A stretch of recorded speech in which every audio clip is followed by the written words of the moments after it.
So, good morning. Do you know what they call someone that drinks on the job? Thirsty. Thirsty. So, that's my latest kombucha. It's raspberry apple and very tasty. But this morning, what I want to do is show you my simple tomato soup that I make. And simple people need simple things to do. So I'm going to make this tomato soup, and my tomatoes are still producing out there. I'm not getting, the biggest one, like I say, was that almost 2 pounds. And in this tomato soup, I'm not going to peel my tomatoes because the skin and right under the skin is where so much of the goodness is. And I don't want to lose that. So I'm just chopping up real quick, and this will probably be one of those 1 part, 2 parts because I can't pause it. And I'll show you at the end what I do to really make it into soup. But I'm just going to show you and tell you, and I probably won't even chop all of these up because I want to just mention some other things. And okay, I'm going to also chop up some onion to go in. So I'll do that. And this is quite a big onion. I think I'll just do half of the onion. So we'll just go with that. And I'll do the rest of these tomatoes. I might even pick a few more out of my tomato bowl. That's a sweet potato in there along with it. That's sort of like an onion in the petunia patch, I suppose. Okay, so, and I'm also going to put some garlic.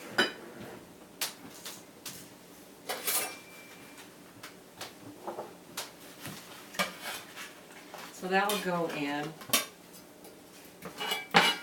Okay, I want to talk now. I mentioned about Bee Balm, that you could use it in place of oregano or thyme, and I've never done it before, so I thought I would mince up a bit of my Bee Balm and just try it and see what it's like. And so I'll be telling you what I think of it when I get done and we really taste it.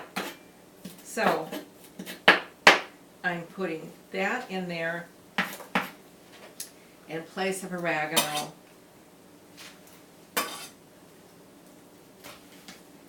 And I went and got some of my rosemary. I'm going to put that in there. And I probably should have chopped it up, but it will be chopped up when I get done. I'm going to put a few leaves of my basil, but I'm going to use most of it to garnish, so I'll have to get that in the refrigerator and get it up. But the other thing, and there'll be salt in there too, that I wanted to mention to you is I'll probably put cayenne in mine. I probably won't put it in when it's cooking because Tom has a hard time with cayenne. I'm going to raise the camera. It always looks like it's too low. I know it isn't, but it bothers me. Okay, maybe I got it too high. Let's see. Yeah, I probably did.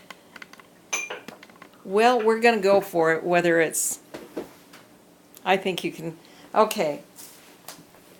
Anyway, in mine, I'm going to add cayenne. And I got some notes from a class I took, and cayenne is more than just a hot spice.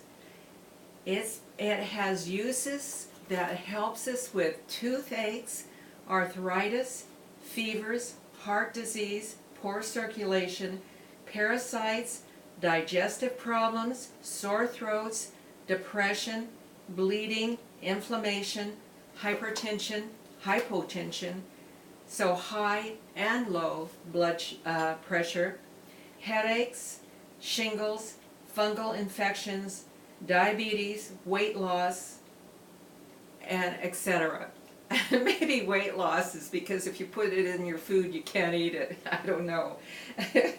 I can, but some people couldn't. Tom couldn't. Okay. Some other things that I thought I would share. It's good for the heart. They have actually been known to stop heart attacks with it.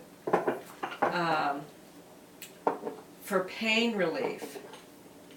Okay, to stop bleeding, for colds and flu, for digestive ulcers. That is really something, isn't it? You would think it would make it worse, but it promotes tissue healing by bringing blood to the area, addresses secondary infections like H. pylori, bacterial infection that often is seen concurrently with ulcers. It blocks substance P that transmits pain, thus relieving pain associated with ulcers. Wow. And it says it helps you age gracefully. Oh, that would be nice. Okay. One thing I'm going to say, I can remember years ago when 2 or 3 moves back, it was late at night, but the last thing I did, I mopped my kitchen floor, and when I got done, for some reason, I just had this horrid nosebleed. And, you know, the kitchen towels, the little kitchen towels, I think ours might have been smaller than that, but anyway, I wiped, that whole thing was just full of blood, and it wouldn't stop. So I'd heard about Cayenne, and I can ingest Cayenne. I took, I think, I don't know, 2 to 3, I could have even taken a tablespoon, but it stopped it, and I got it down. Now, another thing about Cayenne, you know, there's the Scoville, a heat, whatever it is, and so there's different heats. Where I buy Cayenne, or my son buys it for me, I can get 2 heats, and usually I get both of them. I put the higher heat first in my jar, and the lesser heat on top. I mix some of it, but I start out with that lower heat.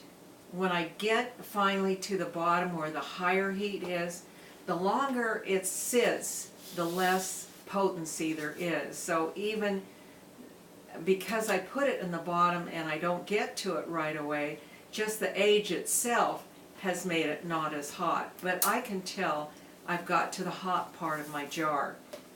So that's just a little bit about Cayenne.